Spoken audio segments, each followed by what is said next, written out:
हमारा वहीं project management course collection number 2 section 1 project management framework. इस प्रोजेक्ट मैनेजमेंट फ्रेमवर्क सेक्शन 1 में हम कॉन्सेप्ट और टर्मिनोलॉजीज़ को देखेंगे। फंडामेंटल जो इसके पीएमपी के जो कॉन्सेप्ट्स हैं उसको देखेंगे हम। इंतहाई इम्पोर्टेंट चैप्टर है। अगर आप इसके कॉन्सेप्ट को चैप्टर 1 के कॉन्सेप्ट को समझ लेते हैं तो रेस्ट ऑफ द चैप्टर्स हैं उसमें जो बात आ रही है, उसमें जो कॉन्सेप्ट आ रहे हैं उसको समझना आपके लिए इंतहाई आसान हो जाएगा। सबसे पहले हम प्रोजेक्ट की डेफिनेशन देखते हैं अकॉर्डिंग टू पीएमआई। पीएमआई कहती है project is a temporary endeavour undertaken to create unique service और प्रोडक्ट। एक टेम्परेरी इनिशिएटिव है जिसके एंड पे आपके पास एक यूनिक सर्विस होगी या कोई प्रोडक्ट आएगा। ये सिंपल डेफिनेशन है। एग्ज़ाम में इसके क्वेश्चन आते हैं व्हाट इज़ प्रोजेक्ट, तो आपको इस डेफिनेशन को मद्देनज़र रखते हुए आंसर करना होगा। प्रोजेक्ट की करेक्टरिस्टिक्स आप ज़रूर देखिए, कुछ चीज़ें समझना इंतहाई इंपॉर्टेंट हैं। ये आपका मैं कॉन्सेप्ट बनाने की कोशिश कर रहा हूँ इस चैप्टर में। एक चीज़ आपका कॉन्सेप्ट हो गया तो आपको आगे जितने भी कॉन्सेप्ट है उसको समझना आसान हो जाएगा।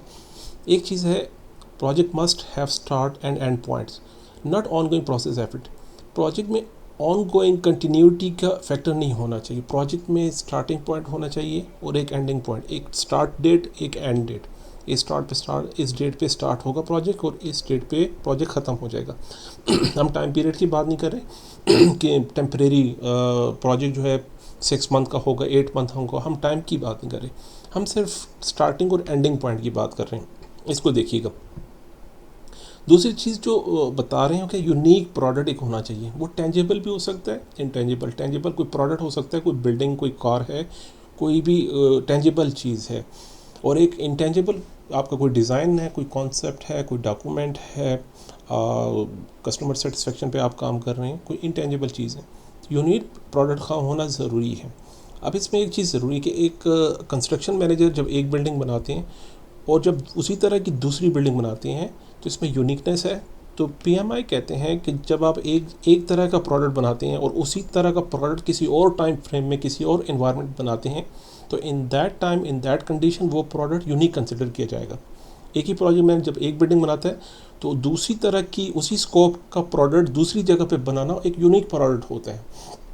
इस चीज़ को देखिएगा। प्रोजेक्ट जो है परफॉर्म बाय पीपल। प्रोजेक्ट जो है पीपल के थ्रू हम इन्वॉल्व होते हैं। मेन जो रिसोर्स होता है वो पीपल होते हैं। तो people management is very important skill that must the project manager must have. हम सॉफ्ट स्किल इंटरपर्सनल स्किल्स को देखेंगे इसके अंदर। Limited resources is important factor. आपके पास time, scope, cost, quality, people, skills इंतहाई लिमिटेड होगा।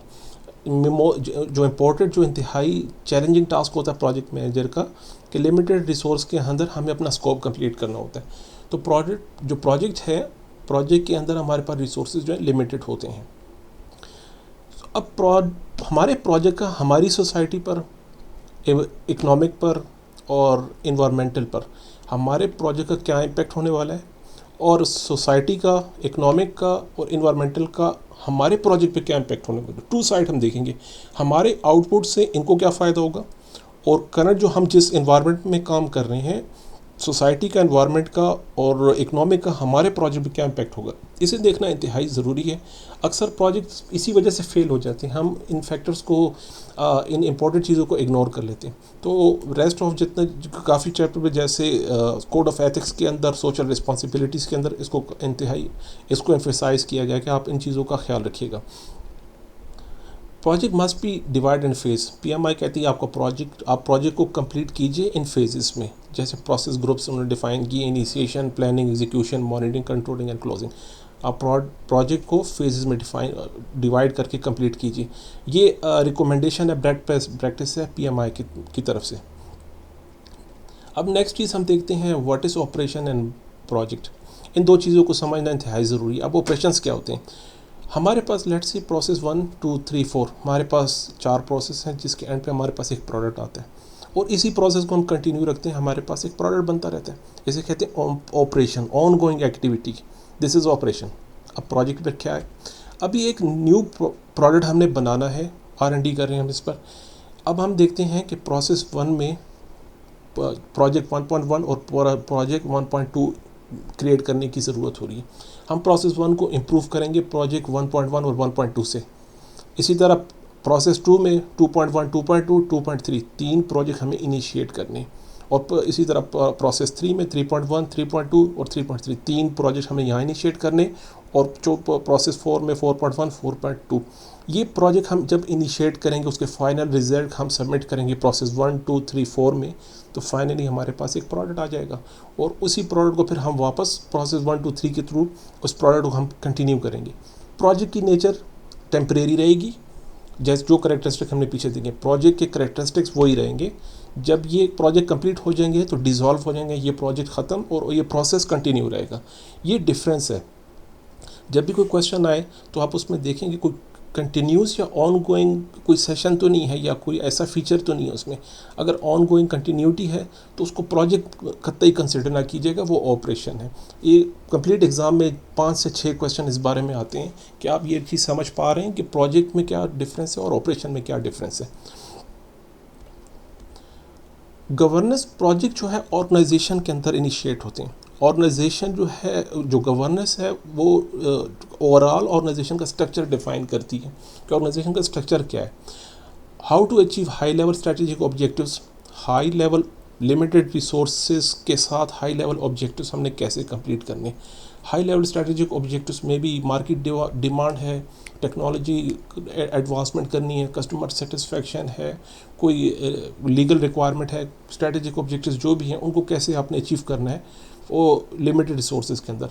गवर्नेंस जो है बोर्ड ऑफ डायरेक्टर्स देख रहे होते हैं, इनके जो इंटरफेसेस हैं इंटरनल एक्सटर्नल, उनकी रिक्वायरमेंट को कैसे पूरा करने हैं वो भी गवर्नेंस के अंदर आते हैं। प्रोजेक्ट्स को जो स्ट्रेटेजिक ऑब्जेक्टिव है उसके साथ अलाइन करना ज़रूरी है, मस्ट है। प्रोजेक्ट की अलाइनमेंट इंतहाई ज़रूरी है। अगर आपका प्रोजेक्ट अपने स्ट्रेटेजिक ऑब्जेक्टिव से अलाइन नहीं है तो डेफिनेटली वो फेलियर की तरफ जाएगा। गवर्नेंस ऑर्गेनाइजेशन स्ट्रक्चर को डिफाइन करती है। आपका प्रोजेक्ट कैसे एग्जीक्यूट होगा, कैसे मैनेज होगा, वो प्रोजेक्ट फ्रेमवर्क के अंदर वो प्रोजेक्ट गवर्नेंस कहलाएगी। प्रोजेक्ट गवर्नेंस के अंदर जितने भी प्रोजेक्ट्स हैं उनको गाइडलाइन मिलती है, उनको स्ट्रेटजी मिलती है, उनको एक फ्रेमवर्क मिलता है कि आपने हमारी ऑर्गेनाइजेशन के अंदर प्रोजेक्ट्स को कैसे एग्जीक्यूट करना है। तो प्रोजेक्ट मैनेजर को प्रोजेक्ट गवर्नेंस का समझना इंतहाई ज़रूरी है। यहाँ पे 3 कॉन्सेप्ट आएंगे, what is project, what is programme और what is portfolio and what is operation. हमने प्रोजेक्ट और ऑपरेशंस की बात करी। अभी देखें पोर्टफोलियो जो है टॉप लेवल हमारे पास कंसर्न होता है। पोर्टफोलियो हमारे पास टॉप लेवल स्ट्रेटजी, उसको सब डिवाइड किया जाता है। टॉप लेवल स्ट्रेटजी को सब पोर्टफोलियो पे ले आते हैं। उसी स्ट्रेटजी में कुछ प्रोजेक्ट्स आ जाते हैं, उससे कुछ ऑपरेशन के रिलेटेड वर्क्स स्ट्रेटजी से, और कुछ प्रोग्राम्स पे आ जाते हैं। Programme is a group of related projects. मैं फिर रिपीट कर रहा हूँ, programme is a group of related projects और रिलेटेड वर्क। जितने भी रिलेटेड वर्क और रिलेटेड प्रोजेक्ट्स हैं, फॉर एग्जांपल हमारा एक आईटी का प्रोजेक्ट है तो आईटी एक कॉमन कंसर्न हो गया। आईटी के साथ जो प्रोजेक्ट्स होंगे वो भी आईटी रिलेटेड होंगे। एक फाइनेंस का प्रोग्राम है तो फाइनेंस के अंडर फाइनेंस से रिलेटेड प्रोजेक्ट शुरू होंगे। एक हमारे पास एचआर का प्रोजेक्ट है तो एचआर के प्रोजेक्ट में उसी के एसोसिएटेड प्रोजेक्ट्स आएंगे एचआर के। और प्रोजेक्ट जो है, प्रोजेक्ट एक अपने लिए एक अलग से एक्टिविटी है, हमने कैसे अपने स्ट्रेटेजिक ऑब्जेक्टिव्स को कंप्लीट करना है। अब इस बात को मैं एक दूसरी एग्जांपल से समझाने की कोशिश करता हूँ। अब देखिए स्ट्रेटेजिक हमारे पास टॉप लेवल स्ट्रेटजीज हैं जो हमारे पोर्टफोलियो पे डिफ़ाइन होती है। पोर्टफोलियो डिफ़ाइन होता है, फर्दर जाके उसको रिफ़ाइन हम करते हैं प्रोग्राम्स के अंदर। पोर्टफोलियो के अंदर बाज़ औक़ात क्रिटिकल प्रोजेक्ट्स आ रहे होते हैं डायरेक्ट पोर्टफोलियो के अंदर, बाज़ प्रोजेक्ट प्रोग्राम्स के अंदर आते हैं। देखिए ये रिलेटेड प्रोजेक्ट्स हैं, प्रोजेक्ट 2 एंड प्रोजेक्ट 3। इसी तरह एक प्रोग्राम के अंदर सब प्रोग्राम भी हो सकता है। प्रोग्राम बी है, B1 आ गया, और B1 के अंदर प्रोजेक्ट 4 और 5 आ गए। और इसी तरह प्रोजेक्ट जो बी है, बी में 6 एक सेपरेट प्रोजेक्ट हैं जो डायरेक्ट इसके साथ एसोसिएट इस प्रोग्राम के साथ। और पोर्टफोलियो के साथ सब पोर्टफोलियो ए, पोर्टफोलियो के साथ हमारे पास प्रोजेक्ट 7 है। पोर्टफोलियो के अंदर प्रोग्राम्स हैं, प्रोग्राम के अंदर प्रोजेक्ट्स हैं, प्रोजेक्ट के साथ जो प्रोग्राम के साथ हमारे पास कुछ ऑपरेशंस हैं। ये ऑपरेशन हमारे प्रोग्राम के साथ भी एसोसिएट कर रहे हैं और हमारे जो पोर्टफोलियो मैनेजमेंट है उसके साथ भी एसोसिएट कर रहे हैं। अब ये डिवीज़न होती है स्ट्रेटेजिक डिवीज़न। ये स्ट्रेटेजिक ऑब्जेक्टिव्स को हम डिवाइड कर रहे हैं। टॉप लेवल पर जो पोर्टफोलियो जो स्ट्रेटजीज़ है उसको हम फर्दर सब डिवाइड करते हैं प्रोग्राम्स में, और प्रोग्राम की स्ट्रेटजी और ऑब्जेक्टिव्स को हम फर्दर डिफाइन करते हैं प्रोजेक्ट्स के अंदर, और प्रोजेक्ट्स को हम देते हैं रिसोर्सेज और स्टेक होल्डर्स और चैलेंजेस। तो एक प्रोग्राम में जो प्रोजेक्ट मैनेजर है उसको रिसोर्सेज दिए जाते हैं और उसको ऑब्जेक्टिव दिए जाते हैं। इन लिमिटेड रिसोर्सेज के साथ आप कैसे ऑब्जेक्टिव्स कंप्लीट करेंगे प्रोजेक्ट के, ये हमारा ये टास्क होता है प्रोजेक्ट मैनेजर का। अभी यहाँ पर ये बात एक एग्जांपल से मैं कोशिश करता हूँ समझाने की। मैं किसी कंपनी की एग्जांपल नहीं दे सकता। उर्दू IT अकेडमी की अगर आप वेबसाइट को देखते हैं, फॉर एग्जांपल हमारे पास ये वेबसाइट है, तो ये उसकी मेन जो उर्दू IT अकेडमी है, ये एक पोर्टफोलियो है। इसके अंडर जितने भी कोर्सेस आ रहे हैं, इसे आप कंसिडर कीजिए, ये हमारे पास प्रोग्राम है। For example Cisco and networking, ये एक प्रोग्राम है। माइक्रोसॉफ्ट अलग से एक प्रोग्राम है। क्लाउड एंड जो डेवएप्स हैं उसका अलग प्रोग्राम है। एंड्रॉयड का अलग है, डेटाबेस का अलग। ये एग्जांपल्स हमारे पास प्रोग्राम्स की। प्रोग्राम्स के अंदर फर्दर हमारे पास प्रोजेक्ट्स आ रहे हैं, जैसे CCNA, CCDA और CCNP, राउटिंग स्विचिंग, ये अलग से प्रोजेक्ट्स आ रहे हैं। अब मैं एक कोर्स है मेरा प्रोजेक्ट मैनेजमेंट का, उसके अंदर मैं एक प्रोजेक्ट पे काम कर रहा हूँ, सिर्फ एक प्रोजेक्ट पे। ये पूरा एक प्रोग्राम है, इस प्रोग्राम पे मे भी कोई और काम कर रहा होगा, लेकिन मैं किसी एक प्रोजेक्ट पे काम कर रहा हूँ, एक प्रोजेक्ट पे।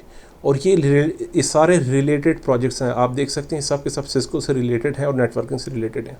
ये सारे सिस्को और नेटवर्किंग से रिलेटेड हैं, इसलिए वो एक ही प्रोग्राम्स के अंदर आ रहे हैं।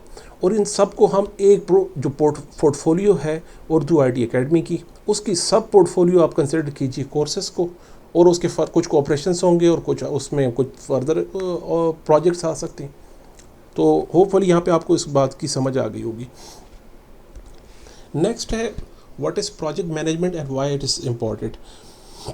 Project management is both science and art.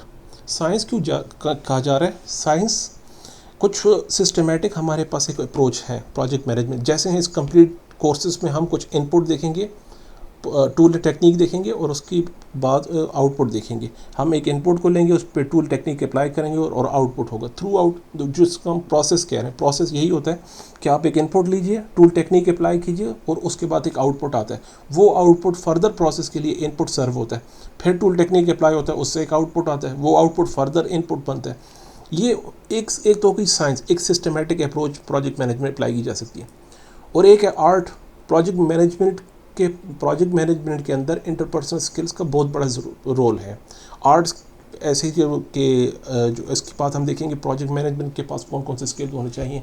इसमें कम्युनिकेशन आता है, इसमें नेगोशिएशन आता है, इसमें लीडरशिप आता है, इसमें नेगोशिएशन आता है, इसमें बाकी बहुत सारी चीज़ें हम आगे देखेंगे। तो PMI कहती है, PM बुक जो कह रही है आप प्रोजेक्ट मैनेजमेंट क्या है असल में, ये असल में एक फ्रेमवर्क है जिसके अंदर प्रोसेस हैं और नॉलेज एरिया हैं। ये प्रोजेक्ट मैनेजमेंट को PMI कहते हैं, आप डिवाइड कीजिए प्रोसेस ग्रुप्स के अंदर और नॉलेज एरिया का। ये PMI की अप्रोच है। अदरवाइज हर कंपनी, हर प्रोजेक्ट मैनेजर अपनी अप्रोच जो प्रैक्टिकली है वो अप्लाई कर सकता है, लेकिन अगर आप PMI के अप्रोच को इम्प्लीमेंट करते हैं तो उसमें प्रोसेस ग्रुप्स और नॉलेज और एरिया का होना ज़रूरी है। ज़रूरी नहीं कि सब का सब हो, इसे कहते हैं टेलरिंग कीजिए। जो आपके प्रोजेक्ट के लिए ज़रूरी है, रिलेटेड है, आप उसी को इम्प्लीमेंट कीजिए। जो आपके लिए इम्पोर्टेंट नहीं है या एप्लीकेबल नहीं है उसको आप छोड़ सकते हैं। प्रोजेक्ट जो है complete the project into cost and time effective manner. हमारे प्रोजेक्ट मैनेजमेंट का मकसद क्या है, हम ये सारी अप्रोच क्यों ले रहे हैं कि जैसे हमने कहा कि हमारे पास कंस्ट्रेंट्स हैं, हमारे पास टाइम कॉस्ट जो है काफ़ी लिमिटेड होता है, उसी के अंदर हमने अपने ऑब्जेक्टिव्स को कंप्लीट करना होता है। और एक दूसरा चैलेंजिंग जो मुश्किल काम होता है वो स्टेक होल्डर सेटिस्फेक्शन है। ये इंतहाई मुश्किल काम, सारे स्टेक होल्डर्स के इंटरेस्ट को लेकर उनकी डिमांड को एक प्रोजेक्ट मैनेजर कैसे सक्सेसफुली कंप्लीट करता है, ये इंतहाई चैलेंजिंग टास्क होता है। इसको हम स्टेक होल्डर मैनेजमेंट के चैप्टर में देखेंगे कंप्लीट कि आप कैसे उसको मैनेज करते हैं। बिजनेस केस को कतई इसको लाइट ना लीजिएगा। बिजनेस केस इंटीग्रेशन मैनेजमेंट में हम इस पर कंप्लीट बात करेंगे कि आपके प्रोजेक्ट को इनिशिएट करने की रीज़न क्या थी, जो वजह थी। अगर आप उस वजह को इग्नोर करके प्रोजेक्ट को सक्सेसफुली कंप्लीट कर लेते हैं लेकिन वो वजह कंप्लीट नहीं होती तो definitely that will be very Ross. आपको उसका जो रिज़ल्ट होगा वो बहुत बुरा होगा। जैसे फॉर एग्जांपल अगर मुझे बताया गया था कि आपने नेटवर्किंग में CCNA में एक कोर्स पढ़ाना है, लेकिन मैं CCNA के अंदर प्रोजेक्ट मैनेजमेंट को डाल दूँ या किसी डिज़ाइन को डाल दूँ तो वो तो उसके ऑब्जेक्टिव को ही अलाइन नहीं कर रहा, प्रोग्राम के ऑब्जेक्टिव को अलाइन नहीं करेगा। तो ये प्रोजेक्ट जो है फेलियर कंसिडर किया जाएगा। बेशक मैंने बहुत अच्छी ट्रेनिंग दी, बहुत स्टफ बहुत अच्छा था, कंटेंट बहुत अच्छा था, सब कुछ ठीक था, लेकिन वो उसके ऑब्जेक्टिव्स को कंप्लीट, बिजनेस केस को नहीं कंप्लीट कर सका। इंटीग्रेशन मैनेजमेंट में इस पर हम मज़ीद का बात करेंगे इसके ऊपर। ऑर्गेनाइजेशन प्रोजेक्ट मैनेजमेंट, OPM जिसे कहा जाता है, ये एक कॉन्सेप्ट है। इसको मैं अभी समझाने की कोशिश करता हूँ। आपके पास है स्ट्रेटजीज़, मेन स्ट्रेटजीज़ हैं, ऑर्गेनाइजेशन स्ट्रेटजीज आपके पास हैं, उसको आप लेकर आते हैं पोर्टफोलियो पर। पोर्टफोलियो जैसे मैंने आपका कहा, टॉप लेवल स्ट्रेटजीज को पोर्टफोलियो पे लिया जाता है। पोर्टफोलियो को फर्दर डिफाइन, जो फिल्टर आउट किया जाता है, सेगमेंट किया जाता है प्रोग्राम्स और प्रोजेक्ट्स के अंदर। प्रोग्राम और प्रोजेक्ट्स आपको रिजल्ट्स देते हैं, वैल्यूज़ देते हैं। उन्हीं रिजल्ट्स को, वैल्यूज़ को दोबारा एनालिसिस किया जाता है पोर्टफोलियो में, रिवर्स किया जाता है, और इस साइकिल को हम चलाते हैं। हम अपने पोर्टफोलियो को रिव्यू करते हैं, अपडेट करते हैं, वहाँ से रिजल्ट्स आते हैं, और अगेन उस पर बिज़नेस इम्पैक्ट एनालिसिस किया जाता है, और ये साइकिल जाता है। और जब हमारे पास एक रिफाइन और एक कंप्लीट, एक परफेक्शन वाली चीज़ आ जाती है, उसको हम बिज़नेस के ऑपरेशंस पे ले आते हैं, बिज़नेस वैल्यू पर, business operation, business value realisation आती है। With the passage of time हम अपनी सोसाइटी के साथ, अपने इन्वायरमेंट के साथ कंपेयर करते हुए वैल्यू परफॉर्मेंस एनालिसिस करते हैं। आया करंट सिचुएशन में ये हमारे लिए बेनिफिशियल है, ये जो प्रोडक्ट है, ये जो सर्विस है, अभी हमारे इन्वायरमेंट में उसकी क्या वैल्यू है, उसको देखते हुए हम अपनी स्ट्रेटजीज़ को दोबारा रिफ़ाइन करते हैं। इस पूरे फ्रेमवर्क को ऑर्गेनाइजेशनल प्रोजेक्ट मैनेजमेंट कहा जाता है। आप ऑर्गेनाइजेशन की स्ट्रेटजी को मद्देनज़र रखते हुए हम यहाँ कह रहे हैं कि ऑर्गेनाइजेशनल इन्वायरमेंट कैसे होती है। और OPM जो है, ऑर्गेनाइजेशन प्रोजेक्ट मैनेजमेंट, हमें यही डिफ़ाइन करता है कि आप स्ट्रेटजीज़ को लेकर उससे जो प्रोजेक्ट का रिज़ल्ट है उसको एनालिसिस करके आप कैसे ऑपरेशंस को, स्ट्रेटजीज़ को, इस पूरा इन्वायरमेंट कैसे बनता है, इसे ऑर्गेनाइजेशन प्रोजेक्ट मैनेजमेंट कहते हैं। आपने सिर्फ इसकी डेफिनेशन देखनी है, एक सेपरेट, एक कंप्लीट, एक अलग से कोर्स भी है, इसकी सर्टिफिकेशन भी है OPM की। ये आपको सिर्फ इसमें सिर्फ डेफिनेशन देखना है। अब इसको मैं मज़ीद समझाने की कोशिश करता हूँ एक दूसरी एग्जांपल से। OPM is like a umbrella. ये देखिए, इसमें अम्ब्रेला देखें टॉप लेवल पे क्या आ रहा है। OPM provides a strategic framework to use and guide portfolio, program and project management to achieve organization strategic objectives. Provide a strategic framework. OPM आपको strategic framework देता है जो प्रोग्राम्स को, पोर्टफोलियो को, प्रोजेक्ट्स को आगे डिफ़ाइन करता है। प्रोग्राम, पोर्टफोलियो किस बेस पे से डिफ़ाइन, पोर्टफोलियो मैनेजमेंट क्या होता है देखिए, select and prioritise programmes and projects that will best achieve the organization strategic goals. Top level पर OPM पोर्टफोलियो को डिफ़ाइन करती है, जिसमें टॉप लेवल की स्ट्रेटजीज हम रखते हैं पोर्टफोलियो मैनेजमेंट में। पोर्टफोलियो मैनेजमेंट को हम प्रोग्राम्स में डिफ़ाइन करते हैं। Further coordinate the management of related projects, programme के साथ रिलेटेड प्रोजेक्ट का होना ज़रूरी है, to achieve specific benefit that support the organisation strategic objectives. यहाँ देखिए दोनों जगह पे स्ट्रेटेजिक ऑब्जेक्टिव्स आ रहे हैं। हम स्ट्रेटेजिक ऑब्जेक्टिव्स को ही फर्दर ही डिफ़ाइन कर रहे हैं, फर्दर उसको सब डिवाइड करके मैंने प्रोजेक्ट मैनेजमेंट के लेवल पर आते हैं। वहाँ पे अब क्या कह रहे हैं, manage efforts to develop specific scope which support the portfolio programme management objectives and ultimately organisation strategic goals. यहाँ पे अभी हम उसके अचीवमेंट की तरफ आ रहे हैं। अब ऊपर से हमारे पास गाइडेंस क्या आती है, ड्रिवन बाय ऑर्गेनाइजेशन स्ट्रेटजीज। ये जितने भी हमारे पास मैनेजमेंट सेक्शन है, पोर्टफोलियो, प्रोग्राम एंड प्रोजेक्ट, ये स्ट्रेटेजिक ऑब्जेक्टिव से डिफाइन किए जाते हैं। हमारा पोर्टफोलियो कैसा होगा, प्रोग्राम कैसा होगा और प्रोजेक्ट में क्या होगा, that depend on strategic objectives. और यहाँ से जितने भी ऑपरेशंस हैं, रिजल्ट्स हैं, that must be align with strategic objectives. ये सब का सब एक ही अम्ब्रेला के अंडर मैनेज होता है, जिसे हम ऑर्गेनाइजेशनल प्रोजेक्ट मैनेजमेंट कहते हैं। प्रोजेक्ट मैनेजमेंट ऑफिस क्या होता है, serve as driver for portfolio, programme and project management as well as other organisation practices. आप ऐसे समझ लें, ऑर्गेनाइजेशन में अब हमारे पास कुछ पोर्टफोलियोज़ हैं, कुछ प्रोग्राम्स हैं, कुछ प्रोजेक्ट्स हैं। अब उनको ऑर्गेनाइजेशन के साथ इंटरफेस कैसे, उनको कैसे इंटरेक्ट करना है, resource requirement, communication requirement, risk management, resource provision, project management skills, बहुत सारे प्रॉब्लम्स, बहुत सारे चैलेंजेस आते हैं। PMO जो है, प्रोजेक्ट मैनेजमेंट ऑफिस, वो सारी सर्विसेज प्रोग्राम को, प्रोजेक्ट्स को, पोर्टफोलियो को प्रोवाइड करता है। इसका फोकस भी स्ट्रेटेजिक ऑब्जेक्टिव से, इसका पर्पस भी OPM की तरह है, लेकिन इसकी अप्रोच ज़रा डिफरेंट होगी. Portfolio programme projects, other project organisation work should be prioritise, execute, manage and measure to best achieve the strategic objectives. अब प्रोजेक्ट मैनेजमेंट ऑफिस की 3 टाइप्स हैं फर्दर, वो आगे हम देखते हैं. उसके अंदर हम पोर्टफोलियो को कैसे मैनेज करेंगे, प्रोग्राम की परफॉर्मेंस उसको कैसे मेजर करते हैं, प्रोजेक्ट की परफॉर्मेंस कैसे मेजर करते हैं, लिमिटेड रिसोर्सेज को कैसे शेयर करना है तीनों मैनेजमेंट फ्रेमवर्क के अंदर, किस इंटरफेस के साथ कम्युनिकेशन चैनल्स कैसे मैनेज करना है, ये कंप्लीट काम जो है प्रोजेक्ट मैनेजमेंट ऑफिस को है. आगे स्लाइड में देखते हैं इनकी रिस्पॉन्सिबिलिटी क्या है PMO की. देखिए, मैनेज इंटरडिपेंडेंसीज. जितने भी डिपेंडेंसीज हमारे पास लीगल रिक्वायरमेंट्स आती हैं, एक प्रोजेक्ट का आउटपुट दूसरे के लिए इनपुट होता है, दूसरे का आउटपुट दूसरे के लिए इनपुट होता है, इसको हम कैसे मैनेज करेंगे, ये काम OPM का होता है. Integrate all information and measure the performance. हमारे प्रोग्राम से जो रिजल्ट्स आ रहे हैं, प्रोजेक्ट से जो रिजल्ट आ रहे हैं, पोर्टफोलियो की परफॉर्मेंस क्या है, उसको एक ही जगह पे इकट्ठा किया जाता है. Help provide the resources. जैसे हमने कहा, रिसोर्सेज काफ़ी लिमिटेड होते हैं, उसको प्रोग्राम के ऊपर कैसे डिवाइड करना है, किस तरह उसको मैनेज करना है, OPM का काम होता है. एक प्रोजेक्ट की परफॉर्मेंस को कंटिन्यूस चेक करते हुए रिकमेंडेशन दी जाती है कि आया उसको कंटिन्यू रखें या उसको टर्मिनेट कर दें. Compliance check constantly, lesson learn इंतहाई इम्पॉर्टेंट. एक प्रोजेक्ट की बेस्ट प्रैक्टिसेस, बेस्ट अप्रोच को दूसरे के लिए अवेलेबल किया जाता है कि सिमिलर रिलेटेड, जैसे हमने कहा प्रोग्राम के अंदर रिलेटेड प्रोजेक्ट्स होते हैं, एक प्रोजेक्ट के रिजल्ट्स किसी प्रैक्टिस की वजह से अच्छे थे, उसको दूसरे के साथ शेयर करने का काम PMO का होता है. टेम्पलेट्स दी जाती हैं, इसमें गाइडेंस होती है, गवर्नेंस होती है PMO की तरफ से. Central communication important point. PMO ही सारे प्रोजेक्ट्स को सेंट्रली कम्युनिकेशन प्रोवाइड करता है, एक स्टेक होल्डर की तरह भी काम करता है, और प्रोजेक्ट की प्रायोरिटीज़ को डिफ़ाइन करता है. कौन से प्रोजेक्ट्स हमारे स्ट्रेटजी से कितने क्लोज हैं और किस लेवल पर है. जैसे हमने कहा, बास प्रोजेक्ट पोर्टफोलियो के अंडर आते हैं डायरेक्ट, बास प्रोजेक्ट प्रोग्राम्स के अंडर आते हैं, बास प्रोजेक्ट सब प्रोग्राम्स के अंदर आते हैं, तो उसकी प्रायोरिटीज़ को डिफ़ाइन करना PMO का काम होता है.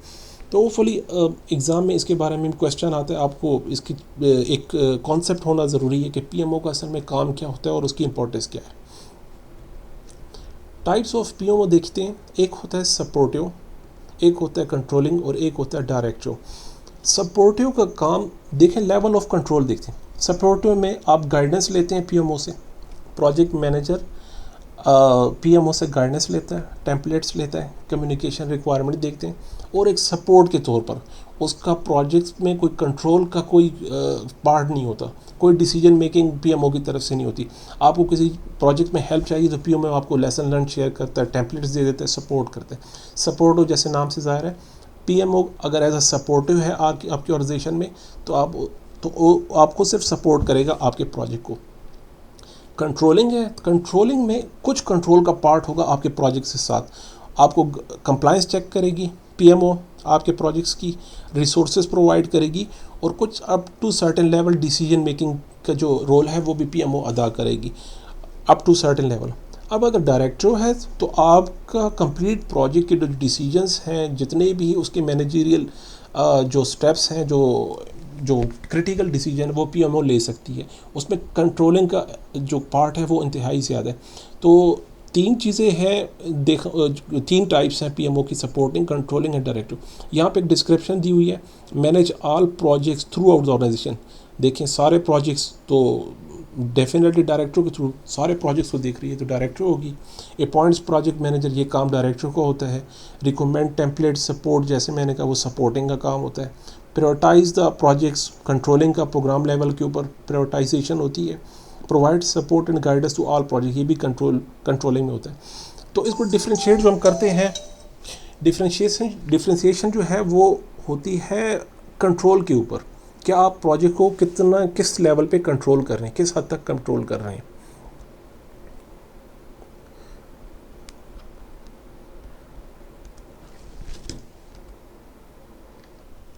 ऑर्गेनाइजेशन स्ट्रक्चर को देखते हैं. ऑर्गेनाइजेशन स्ट्रक्चर में हमारे पास 3 टाइप्स के ऑर्गेनाइजेशन स्ट्रक्चर होते हैं. फंक्शनल है, प्रोजेक्ट ओरिएंटेड और मैट्रिक्स है. अभी जो एग्जांपल ये आपके सामने है, यहाँ पे इसका एक सेक्शन देखें, ये वाला सेक्शन है लाइन से इस तरफ, ये फंक्शनल एरिया, यहाँ पे मैंने फाइनेंस लिख दिया लेकिन ये फंक्शनल मैनेजर है। कोई भी फाइनेंस मैनेजर होगा, आईटी मैनेजर टॉप पर सीईओ के under, IT project IT officer होगा, उसके नीचे स्टाफ है, डिफरेंट स्टाफ है। अगर आप देखें आप प्रोजेक्ट किस स्टेज पे या और किस ऑर्गेनाइजेशन स्ट्रक्चर में कर रहे हैं, इसको समझना इंतहाई ज़रूरी है कि आपकी पावर क्या है प्रोजेक्ट मैनेजर की। अभी फंक्शनल एरिया मतलब कंप्लीट आपके पास फंक्शनल मैनेजर्स के अंदर आपने डिफरेंट स्टाफ को लेते हुए अपने प्रोजेक्ट्स को कंप्लीट कर रहे हैं। अभी इसको मैं मज़ीद समझाने की कोशिश करता हूँ। प्रोजेक्टाइज क्या होता है? प्रोजेक्ट ओरिएंटेड, सीईओ है आपके पास, उसके अंडर प्रोजेक्ट मैनेजर्स हैं। प्रोजेक्ट मैनेजर के पास डिफरेंट स्किल्स के स्टाफ हैं, डिफरेंट स्किल के, वो आईटी का भी हो सकता है, एचआर का भी हो सकता है, फाइनेंस का, keeping in with the project requirements, जो प्रोजेक्ट रिक्वायरमेंट डिफरेंट प्रोजेक्ट, और जैसे ही प्रोजेक्ट कंप्लीट हुआ, प्रोजेक्ट डिसॉल्व हुआ, दूसरा प्रोजेक्ट स्टार्ट हुआ, दूसरा प्रोजेक्ट मैनेजर असाइन हो गया। इसका स्ट्रक्चर ऐसे होता है। पावर जो है प्रोजेक्ट मैनेजर के पास इंतहाई ज़्यादा होती है, फंक्शनल में सारी पावर फंक्शनल मैनेजर के पास होती है। उसको हम नेक्स्ट स्लाइड में उसको डिफ्रेंशिएट करेंगे कि power in context of word terms, वो देखते हैं कि प्रोजेक्ट का क्या मतलब है। मैट्रिक्स में मतलब हम मिक्स ले लेते हैं कि मैट्रिक्स ऑर्गेनाइजेशन में हमारे पास, मैट्रिक्स में एक चीज़ याद रखिएगा, टू बॉसेस कॉन्सेप्ट है। मैट्रिक्स मतलब हमें इस स्टाफ की ज़रूरत है, ये स्टाफ एक प्रोजेक्ट के लिए रिक्वायर्ड है। इस प्रोजेक्ट, ये जो स्टाफ है वो इनको भी रिपोर्ट करेगा अपने अल्टीमेट बॉसेस को, और प्रोजेक्ट मैनेजर को भी रिपोर्ट करेगा जब तक ये प्रोजेक्ट चल रहा है। इसलिए मैट्रिक्स मतलब टू बॉसेस हैं। इस स्टाफ को जब मैट्रिक्स के अंदर ये लोग काम कर रहे हैं तो उनको टू बॉसेस के साथ जो रिपोर्टिंग है उनको अपने टू बॉसेस को देनी है, एक अपने फंक्शनल जो मैनेजर है उसको, और एक प्रोजेक्ट मैनेजर को। अभी देखें इसमें एक तो फंक्शनल, अगर प्योर फंक्शनल में काम करें तो दो कॉन्सेप्ट हैं। एक होता है प्रोजेक्ट एक्सपीडिएटर और एक होता है प्रोजेक्ट कोऑर्डिनेटर, दो वर्ड यूज़ होते हैं। अगर आपका जो स्ट्रक्चर है अगर वो प्योरली फंक्शनल है तो आपका जो रोल होगा वो प्रोजेक्ट मैनेजर नहीं होगा, वो एक्सपीडिएटर होगा। एक्सपीडिएटर सिर्फ कम्युनिकेशन को फैसिलिटेट करता है, सपोर्ट देता है, गाइडेंस दे सकता है, उसके पास कोई कंट्रोल पावर नहीं होती, कोई डिसीजन मेकिंग पावर नहीं होती। ये अगर आप फंक्शनल में हैं तो आप ऐसे देख सकते हैं। कोऑर्डिनेटर के पास लिटिल लेवल की डिसीजन मेकिंग पावर होती है, इंतहाई थोड़ी। आप इसको समझें, आप वीक मैट्रिक्स में हैं तो फंक्शनल जो ऑर्गेनाइजेशन स्ट्रक्चर है उसमें प्रोजेक्ट मैनेजर का रोल होता है प्रोजेक्ट एक्सपीडिएटर, और वीक मैट्रिक्स में प्रोजेक्ट कोऑर्डिनेटर रोल होता है, प्रोजेक्ट मैनेजर नहीं होता। फिर आता है बैलेंस स्ट्रक्चर में, जहाँ पे रोल फंक्शनल मैनेजर और प्रोजेक्ट मैनेजर के दरमियान डिवाइड किया जाता है। यहाँ पे हम यूज़ कर सकते हैं प्रोजेक्ट मैनेजर वर्ड। यहाँ पे यूज़ फंक्शनल के लिए यूज़ करना प्रोजेक्ट मैनेजर का वर्ड मुनासिब नहीं है, और ना वीक मैट्रिक्स में मुनासिब है। पीएमआई कहते हैं ये प्रोजेक्ट मैनेजर नहीं है, या आप एक्सपीडिएटर कहिए या कोऑर्डिनेटर ने कहिए। फिर बैलेंस्ड में और स्ट्रॉन्ग मैट्रिक्स में आप जो देखें, स्ट्रॉन्ग मैट्रिक्स में प्रोजेक्ट मैनेजर अलग से एक वैल्यू रखता है, एक पोजीशन रखता है, उसके अंडर स्टाफ है और वो डिफरेंट स्टाफ होगा। ये होता है स्ट्रॉन्ग मैट्रिक्स के अंदर। अभी इसको अब मज़ीद डिफ़ाइन करते हैं। अब उसके इस ग्रिड के अंदर देखिए, the influence of organisation structure on the project. आप देखिएगा कि अगर फंक्शन, अब यहाँ देखिए ऑर्गेनाइजेशन स्ट्रक्चर्स हैं हमारे राइट साइड पर, टॉप लेवल पर ऑर्गेनाइजेशन स्ट्रक्चर है, और प्रोजेक्ट करेक्टरिस्टिक्स हैं। देखें अगर फंक्शनल है तो प्रोजेक्ट मैनेजर की अथॉरिटी क्या होगी, लिटिल और नॉन। देखिए जैसे हमने बात की फंक्शनल में, वीक में लो है, बैलेंस में लो टू मॉडरेट है, और स्ट्रॉन्ग में मॉडरेट टू हाई है, और प्रोजेक्टाइज्ड में ऑलमोस्ट टोटल सारी पावर जो है अथॉरिटी है प्रोजेक्ट मैनेजर के पास होती है। रिसोर्स अवेलेबिलिटी फंक्शनल में लिटिल और नॉन है, वीक में लो है, बैलेंस में लो टू मॉडरेट है, और स्ट्रॉन्ग मैट्रिक्स में मॉडरेट टू हाई है, और प्रोजेक्टाइज के अंदर ऑलमोस्ट जितनी रिसोर्स अवेलेबिलिटी जो है पावर है वो प्रोजेक्ट मैनेजर के पास होती है।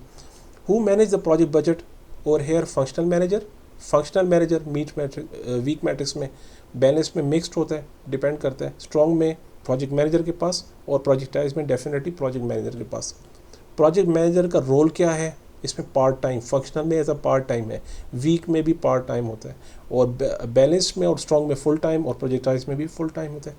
प्रोजेक्ट मैनेजर का जो स्टाफ है उनका रोल क्या होगा, पार्ट टाइम, फंक्शनल में, वीक मैट्रिक्स में पार्ट टाइम, बैलेंस में पार्ट टाइम, और स्ट्रॉन्ग में आके फुल टाइम, और प्रोजेक्टाइज में भी फुल टाइम जॉब होते हैं। इसको देखते हुए इसके अंदर आपने कुछ इसी को अगर आप समझ चुके हैं तो आपको पता होगा, अगर आप फंक्शनल स्ट्रक्चर में हैं तो उसके एडवांटेजेस क्या हैं और डिसएडवांटेजेस क्या हैं, और अगर आप प्रोजेक्टाइज में हैं तो these are two pools of आप दो एंड हैं एक्सट्रीम के, आप फंक्शनल में होंगे या प्रोजेक्टाइज में होंगे या मिक्स होंगे। अगर एग्ज़ाम में आपको मेंशन नहीं किया कि आप किस मैट्रिक्स में काम कर रहे हैं तो बाय डिफ़ॉल्ट आपने अपने आप को कंसिडर करना है बैलेंस्ड में। ये आपको एक ट्रिक बता रहा हूँ। अगर एग्ज़ाम में सिर्फ मैट्रिक्स का वर्ड यूज़ हुए कि आप मैट्रिक्स इन्वायरमेंट में, लेकिन ये नहीं मेंशन किया कि वीक है, स्ट्रॉन्ग है, बैलेंस है, कौन सा मैट्रिक्स है, तो आपने बाय डिफ़ॉल्ट बैलेंस्ड को अपने जहन में रखना है। Stakeholder management, stakeholders and stakeholder management, ये इंतहाई इंपॉर्टेंट है। इसको मुझे यहाँ पे सिर्फ एक चीज़ समझानी है आपको। देखिए ये आपका प्रोजेक्ट है, प्रोजेक्ट को कौन लोग इम्पेक्ट कर रहे हैं, सिर्फ दो चीज़ें देखिए। स्टेक होल्डर की लिस्ट काफ़ी लंबी है, बहुत हर चीज़ स्टेक होल्डर में आ सकती है अगर हम इसकी लिस्ट बनाएं, लेकिन आपको एक चीज़ देखनी है, आपके प्रोजेक्ट को कौन कौन इम्पेक्ट कर सकता है। जैसे project manager, project management team है, अदर प्रोजेक्ट जो टीम मेंबर्स हैं, स्पॉन्सर हैं, प्रोग्राम मैनेजमेंट्स हैं, प्रोग्राम मैनेजमेंट से ऊपर पोर्टफोलियो वाले, वहाँ के डिसीजन भी आपके प्रोजेक्ट को इम्पेक्ट कर सकते हैं। हर वो चीज़ जो आपके प्रोजेक्ट को इम्पेक्ट करती है, हर वो एंटिटी, हर वो पर्सन, हर वो ग्रुप ऑफ पीपल आपका स्टेक होल्डर होगा। एक चीज़ तो ये है, आपके प्रोजेक्ट से जो रिज़ल्ट निकलेगा, जो प्रोडक्ट निकलेगा, जो आउटपुट निकलेगा, उससे कौन लोग इम्पेक्ट होंगे, वो भी आपके स्टेक होल्डर होंगे। ये एक बहुत ही फंडामेंटल डेफिनेशन मैं बता रहा हूँ आपको। जब भी स्टेक होल्डर का वर्ड आए तो आपने ये चीज़ देखना है कि कौन कौन लोग आपके प्रोजेक्ट को इम्पेक्ट कर सकते हैं, और आपके प्रोजेक्ट का आउटपुट किन किन लोगों को, किन किन एंटिटीज़ को इम्पेक्ट कर सकता है। जैसे यहाँ पे प्रोजेक्ट मैनेजमेंट ऑफिस है, प्रोग्राम मैनेजर्स हैं, पोर्टफोलियो मैनेजर्स हैं, अदर स्टेक होल्डर्स हैं, आपके सप्लायर्स हैं, कॉन्ट्रैक्टर्स हैं, यहाँ पे ऑपरेशनल मैनेजर है, functional manager, selling, business partners, customer. आपका प्रोजेक्ट किन लोगों पे इम्पैक्ट करने वाला है, ये एक फंडामेंटल डेफिनेशन है। तो stakeholders and stakeholder management को हम कंप्लीट इसको डिस्कस करेंगे, लास्ट चैप्टर इसी पर होगा, और इंतहाई इंपॉर्टेंट चैप्टर है। इनके कंसर्न्स को मैनेज करना एक इंतहाई चैलेंजिंग काम है प्रोजेक्ट मैनेजर के लिए, और इंतहाई इंपॉर्टेंट है। आप इसको इग्नोर नहीं कर सकते, आपको इसको बिल्कुल भी इसको लाइट नहीं लेना। सारे स्टेक होल्डर्स को मैनेज करना रिस्पॉन्सिबिलिटी है प्रोजेक्ट मैनेजर की। ऑर्गेनाइजेशनल प्रोसेस एसेट्स क्या होते हैं? जितने भी हमारे पास आगे प्रोसेस आएंगे, प्रोसेस मींस आपने इनपुट लेना है, टूल टेक्निक अप्लाई करके उसे आउटपुट प्रोड्यूस करना है। तो ऑर्गेनाइजेशन प्रोसेस एसेट्स OPA ये एज अ इनपुट सर्व होता है प्रोसेसेस में। ये एक टेक्निक आपको, एक की पॉइंट आपको बताने जा रहा हूँ। ऑर्गेनाइजेशन प्रोसेस एसेट्स में असल में होता क्या है, उसके अंदर वो सारी रिपोजिटरीज होती है, ऑर्गेनाइजेशन नॉलेज की रिपोजिटरीज होती है। जैसे एक्टिविटी लिस्ट है, वर्क ब्रेकडाउन स्ट्रक्चर है, प्रीवियस प्रोजेक्ट्स का बेंचमार्क्स हैं, रिपोर्ट्स हैं, रिस्क एंड रिस्क रिस्पॉन्स हैं, एस्टीमेट्स हैं, रिसोर्स यूज्ड कितने यूज़ हुए थे, एस्टीमेट्स हैं उनके, प्रोजेक्ट मैनेजमेंट प्लान पड़ा हुआ है, प्रोजेक्ट डॉक्यूमेंट्स पड़े हुए हैं, उनके बेस लाइन्स पड़े हुए थे, जो कॉरेस्पॉन्डेंस हुई थी, और जो इंपॉर्टेंट चीज़ है लेसन लर्न, वो आपको OPA से मिलेगा। जब भी आप किसी भी प्रोजेक्ट, किसी भी ऑर्गेनाइजेशन में कोई प्रोजेक्ट करने जा रहे हैं, और कोई भी किसी भी प्रोसेस में, सबसे पहले आपने OPA को अप्रोच करना है, ऑर्गेनाइजेशनल प्रोसेस एसेट्स। अब मैं आपसे क्वेश्चन करता हूँ कि ये सारा स्टफ़, ये सारी जो रिपोजिटरी है, ये जो इंतहाई इंपॉर्टेंट इन्फॉर्मेशन, ये आपको कौन देगा? ये आपको प्रोजेक्ट मैनेजमेंट ऑफिस से मिलेगा। तो ये सारी चीज़ें वही, जैसे हमने कहा सपोर्टों में, वही आपको सपोर्ट करेगी, PMO आपको सपोर्ट करेगी। दूसरी चीज़ है एनवायरमेंटल, इंटरप्राइज एनवायरमेंटल फैक्टर। जिस तरह OPA है, इसी तरह इंटरप्राइज एनवायरमेंटल भी इनपुट एज अ इनपुट सर्व करेगी। इसमें दो चीज़ें इंपॉर्टेंट है, एक तो एग्जम्पशन लॉग्स आपने लेने हैं, जो एग्जम्पशंस जितने भी हैं उस पर भी हम बात करेंगे इंटीग्रेशन मैनेजमेंट के अंदर, और कंस्ट्रेंट्स को देखना है। आपके पास कंस्ट्रेंट्स क्या हैं, कौन कौन से कंस्ट्रेंट्स हो सकते हैं? वो स्केड्यूल हो सकता है, वो कॉस्ट लिमिटेशन हो सकती है, वो स्कोप हो सकता है, क्वालिटी, कस्टमर सेटिस्फेक्शन, रिस्क है, रिसोर्सेस हैं। इस सारे कंस्ट्रेंट्स के अंदर रहते हुए आपको अपना प्रोजेक्ट कंप्लीट करना है, और यहीं पर बीइंग ऑनेस्ट प्रोजेक्ट मैनेजर आपको डिसाइड करना है, आया आप ये प्रोजेक्ट कंप्लीट कर सकते हैं या नहीं कर सकते। ये वो पॉइंट है, अगर आप कंस्ट्रेंट्स को देखते हुए कि अगर कंस्ट्रेंट्स काफ़ी ज़्यादा हैं, आपकी कैपेसिटी से ज़्यादा है, आपकी एबिलिटी से ज़्यादा है, तो it is very best point two just hands up from this project. आप उससे फ़ौरन ही पीछे हट जाएं तो ये रिकमेंडेड है, हाईली रिकमेंडेड है। ये हम सोशल रिस्पॉन्सिबिलिटी और कोड ऑफ एथिक्स में देखेंगे ये बात। जो चीज़ आपकी अप्रोच से बहुत आगे है उसको आप कभी भी टेक ओवर ना कीजिए। ये हाईली रिकमेंडेड है PMI के गाइडलाइन में। तो कंस्ट्रेंट्स देखिए, अजम्पशंस लॉग देखिए, और इंटरप्राइज एनवायरमेंटल फैक्टर में और भी बहुत सारी चीज़ें वो हम साथ साथ डिस्कस करते जाएंगे। अब प्रोजेक्ट मैनेजर का रोल क्या है? एक सिंपल वर्ड में कहूँ तो प्रोजेक्ट के सक्सेस और फेलियर के ज़िम्मेदार प्रोजेक्ट मैनेजर ही होता है। लेकिन उसके अलावा जो है, project manager is assigned by organisation to achieve strategic objectives. Organisation assign करती है प्रोजेक्ट के वर्क को प्लान करना, उसको ऑर्गेनाइज करना, डिफरेंट इंटरफेसेस को मैनेज करना, जैसे मैंने कहा कस्टमर्स के साथ, क्लाइंट के साथ, प्रोजेक्ट मैनेजमेंट ऑफिस के साथ, स्पॉन्सर्स के साथ, प्रोग्राम मैनेजर के साथ इंटरेक्ट करना, उनको मैनेज करना प्रोजेक्ट मैनेजर का काम होता है। प्रोजेक्ट एक्टिविटीज़ को देखना, उसको मैनेज करना, प्रोजेक्ट डिलीवरेबल्स को प्रिपेयर करना, उनको टाइमली उनकी डिलीवरेबल्स की जो है अवेलेबिलिटी, कंप्लीशन को देखना, स्टेक होल्डर आइडेंटिफिकेशन और उनको मैनेज करना, और बैलेंसिंग कंप्लीटिंग डिमांड, जैसे मैंने कहा कंस्ट्रेंट्स के अंदर रहते हुए प्रोजेक्ट को कंप्लीट करना, और इंतहाई इंपॉर्टेंट जो है achieve the project objectives with in the given constraints के अंदर। ये फंडामेंटल रोल है प्रोजेक्ट मैनेजर के। आप जैसे हमने कहा project management is a science and arts में प्रोजेक्ट मैनेजमेंट कौन कौन से स्किल्स होने चाहिए। अब यहाँ देखिए, ये एक छोटी सी लिस्ट है जिसमें प्रोजेक्ट मैनेजर के पास लीडरशिप के स्किल्स होने चाहिए, टीम बिल्डिंग के स्किल होने चाहिए, मोटिवेशन के स्किल होने चाहिए, communication, influencing, decision making, political, cultural awareness, negotiation, trust building, conflict management and coaching. एक प्रोजेक्ट मैनेजर, अब ये अलग अलग से कंप्लीट बुक्स हैं, एक अलग अलग से चैप्टर्स हैं, इसमें अलग अलग से सर्टिफिकेशंस होती हैं। आप जितना अच्छा, आपके अंदर जितनी अच्छी एबिलिटीज़ होंगी, आप उतना अच्छा प्रोजेक्ट्स को मैनेज कर सकते हैं। जैसे वर्ल्ड वाइड आप प्रोजेक्ट मैनेजर्स की सैलरीज देखें तो इंतहाई काफ़ी हाई है प्रोजेक्ट मैनेजर्स की। उसके पीछे एक रीज़न होती है, प्रोजेक्ट मैनेजर्स के अंदर बहुत सारे स्किल्स होना ज़रूरी है, टेक्निकल भी और इंटरपर्सनल स्किल्स का होना भी। इंटरपर्सनल के अंदर ये सारी अगर आप इस फील्ड में आना चाहते हैं तो एक एक चीज़ पर आपको अपने अंदर इन चीज़ों को लेकर आना है, लीडरशिप को, टीम बिल्डिंग को, मोटिवेशंस को, नेगोशिएशन स्किल को, ट्रस्ट बिल्डिंग, और इससे भी ज़्यादा और भी बहुत सारी एग्जांपल्स हैं। यहाँ पर अभी हम एक इंतहाई इम्पोर्टेंट जो कॉन्सेप्ट है उसको हम डिस्कस करने जा रहे हैं। चीज़ें होती हैं, एक है work performance data, work performance information और वर्क परफॉर्मेंस रिपोर्ट्स। तीन चीज़ों को समझने की कोशिश करते हैं। मेरी पूरी कोशिश होगी कि सिंपल एग्जांपल्स के साथ आपको एक इंतहाई इंपॉर्टेंट कॉन्सेप्ट समझा सकूं। यहाँ पे देखते हैं, हमारे पास प्लान वैल्यू है, हमारे पास स्कोप है, हमारे पास प्लान ये था कि हमने इतना स्कोप, इतनी कॉस्ट पर और इस टाइम पीरियड में हमने कंप्लीट करना था। ये हमारे पास प्लान वैल्यू, ये हमारे पास प्लान डाटा था, हमने ऐसा सोचा था। लेकिन जब एग्जीक्यूशन हुआ, एक्चुअल परफॉर्मेंस हुई, तो हमने देखा कि हमने इतना स्कोप कंप्लीट किया, इतने कॉस्ट के ऊपर और इतने टाइम के अंदर। ये हमारे पास वर्क परफॉर्मेंस डाटा आया एग्जीक्यूशन से। ये डाटा हमारे पास एग्जीक्यूशन से आता है, इंतहाई इंपॉर्टेंट डाटा होता है, और मोस्टली PMO इसी को कलेक्ट कर रही होती है। इसके बेस के ऊपर हम जो है डिसीजंस लेते हैं। ये डाटा आया, अब हम करते हैं वेरिएंस एनालिसिस।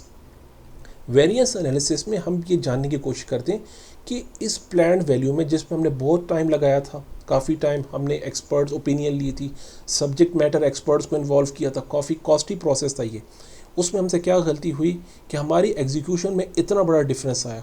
वेरिएंस एनालिसिस जिसे कहते हैं, उस डिफरेंस को कहा जाता है वर्क परफॉर्मेंस इंफॉर्मेशन। इस गैप को, गैप एनालिसिस में जो बात सामने आती है, जो रीजंस आती हैं, आया वही वजह क्या थी। जैसे अभी कोरोना का पीरियड चल रहा है, कोई वो रीज़न थी, कोई दूसरी रीज़न थी, स्ट्राइक्स हो गई थी, गवर्नमेंट फ्लक्चुएशंस का भी सी, पेट्रोलियम वस्तुआत में जो भी प्रॉब्लम था, वो आपने वर्क परफॉर्मेंस इंफॉर्मेशन कलेक्ट करनी है और उसको लेकर आना है वर्क परफॉर्मेंस रिपोर्ट्स के अंदर। इसी रिपोर्ट की बेस पर, वर्क परफॉर्मेंस रिपोर्ट पे हम कॉन्स्टेंटली डिसीजंस को लेंगे कि आया जो हमने प्लान किया था आपका, जैसे हमने कहा कि हर प्रोजेक्ट अपनी नेचर के लिए यूनिक है। हर प्रोजेक्ट के लिए आपने नए डिसीजंस लेने होते हैं, और through out the life of project हमने एक ही प्लान पे स्टिक नहीं करना। ये बहुत बड़ी गलती होगी प्रोजेक्ट मैनेजमेंट में। जो हमने प्लान किया है हम उसी पर ही स्टिक रहें, उसी पर ही तकिया लगाए रखें कि जो प्लान है हमने ऐसे ही चलना है। ऐसे नहीं होता, मैं आपको ऑनेस्टली बता रहा हूँ, ये बहुत बड़ी गलती करेंगे हम प्रॉपर प्रोजेक्ट मैनेजमेंट में। हमने एग्जीक्यूशन जैसे ही स्टार्ट होगी हमारे पास वर्क परफॉर्मेंस डाटा आना शुरू हो जाएगा। ये वर्क परफॉर्मेंस डाटा हम इकट्ठे करके हम वेरियस एनालिसिस करेंगे, वर्क परफॉर्मेंस इंफॉर्मेशन कलेक्ट करेंगे, रीज़न फाइंड करेंगे कि ये जो गैप है आया पॉजिटिव आया नेगेटिव, दोनों को देखेंगे। अगर हमारी परफॉर्मेंस अच्छी जा रही है तो उसकी भी रीज़न देखेंगे कि हमने यहाँ प्लान में कौन सी चीज़ मिस कर दी, और अगर कोई चीज़ नेगेटिव आ रही है उसको भी हम वर्क परफॉर्मेंस में लिखते जाएंगे। और वर्क परफॉर्मेंस बेस पे कॉन्स्टेंटली हम उसको अपडेट करेंगे, हर प्रोसेस को रिन्यू करेंगे, अपने हर डिसीजन को डायरेक्टली हम अपने प्लान पर जंप करेंगे।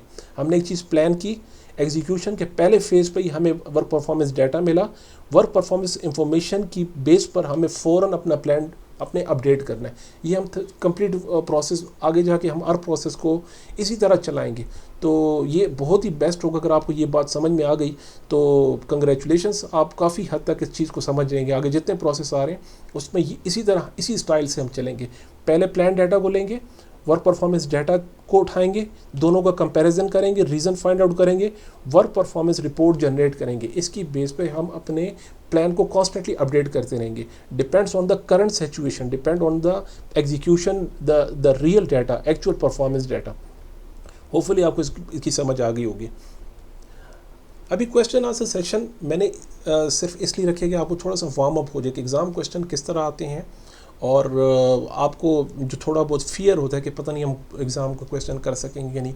मेरी रिकमेंडेशन ये है आपको इन क्वेश्चंस को छोड़ के बाकी जितने भी क्वेश्चन, जो भी रिसोर्स आपको मिलता है, सबसे पहले क्वेश्चंस कतई अटैम्प्ट ना कीजिए। ये मेरी सिंसियर रिक्वेस्ट है आपको।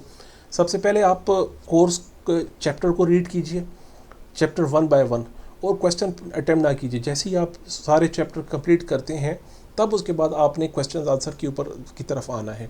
तो इसमें मैं जैसे कॉन्स्टेंटली कह रहा हूँ, शुरू से समझा रहा हूँ कि पीएमपी के क्वेश्चन किसी एक चैप्टर से नहीं आते, वो मिक्सअप होते हैं, उनकी एक लॉजिक बनती है। जब तक वो लॉजिक और वो सीक्वेंस और वो फ्रेमवर्क माइंडसेट आपका नहीं बन जाता, आप क्वेश्चन को ठीक से आंसर नहीं कर सकेंगे। इसके बाद जितनी भी स्लाइड्स हैं, जितने भी क्वेश्चन आने वाले हैं, हम क्वेश्चन आंसर नहीं डिस्कस करेंगे। आपने क्वेश्चन पढ़ना है, अपने ही जहन में उसका एक आंसर फाइंड करना है, और इस क्वेश्चन में भी आप कहते हो आंसर ए ठीक है या बी ठीक है, वो अपने जहन में रखें, और मैं नेक्स्ट जैसे ही उसको क्लिक करूँगा तो उसका आंसर आपके सामने आ जाएगा। तो आपने अगर आंसर ठीक है या गलत है, नाराज़ नहीं होना, खफा नहीं होना, इसमें परेशानी वाली बात नहीं होती। आपने किसी बुक को अप्रोच नहीं किया, अभी किसी भी कंटेंट को नहीं किया। पहले आपने कंटेंट को अच्छे से पढ़ना है, समझना है। 5-6 चैप्टर्स के बाद आपने वापस पहले चैप्टर पे आना है, वो मैं आपको साथ साथ समझाऊंगा। अभी आपने सिर्फ क्वेश्चन पढ़ना है, और मैं अभी इसके बाद स्लाइड्स को आपने पास करके क्वेश्चन रीड कीजिए और आंसर देखिए, अपना एनालिसिस कीजिए कि आपको कितने हद तक समझ आई है।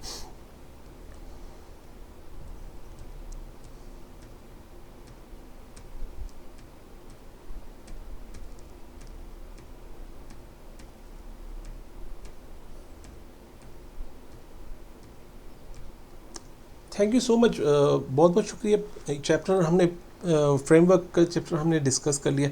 इसके रिगार्डिंग आपको कोई भी क्वेश्चन है, कोई कन्फ्यूजन है, कमेंट्स में भी लिख सकते हैं, आप मुझे ईमेल भी कर सकते हैं। सी यू इंशाल्लाह in next lecture. Thank you so much.